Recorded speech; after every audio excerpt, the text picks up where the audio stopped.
Thank you, Chairwoman Maloney. I introduced HRES 1479 after learning of records that show US Postal Service inspectors targeted Americans for advocating for conservative causes. I would like to request unanimous consent to submit for the record an article from the Washington Times from September 22, 2022, titled "The Postal Service Surveilled Protesters with Pro-Gun and Anti-Biden Agendas." Without objection. Thank you, ma'am.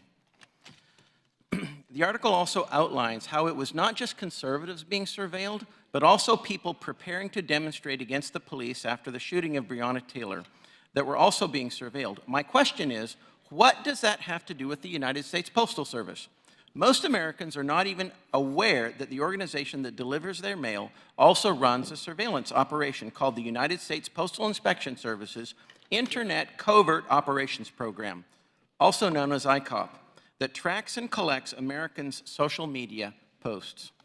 The Postal Service Office of Inspector General launched an investigation into the ICOP program at the request of this very committee. And I must say that it was at the request of the top Democrat and Republican. So thank you, Madam Chair, for working with us on that.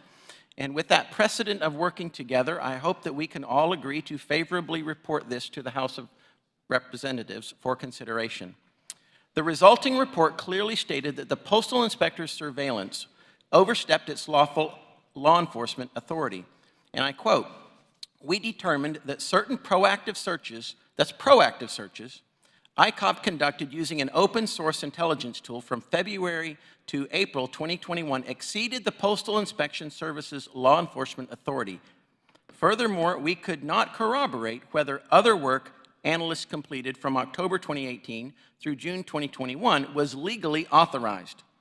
It is very disturbing that in over 8 months since this report initially came out, Democrats have not requested more information or even had a hearing on this matter. This is the Oversight Committee. How much money has the Postal Service squandered on this program, this ICOP program? We know the US Postal Service is in financial difficulty. We have certainly had hearings on that. We are the committee charged with oversight of the federal government, specifically the US Postal Service, and the Democrat majority has yet to fulfill that duty. Why would any of my Democrat colleagues oppose this ROI? I hope they don't. I hope that you will work with us on this. My ROI simply requests documents about the Internet Covert Operation Program's monitoring of pro-gun, pro-life, or conservative groups. What are in these documents that Democrats refuse to allow Americans to see? I hope nothing. I hope that we get every document. We need answers, and we need them now. The United States Postal Service should not be abusing its power with a program more fitting for a police state than the United States. Furthermore, it should not be targeting Americans because they believe in the constitutional right to bear arms or because they disagree with the president. I urge all my colleagues from both sides of the aisle to support my resolution because it protects all of our constitutional rights, especially our First Amendment rights. Thank you, Madam Chair, and I yield back.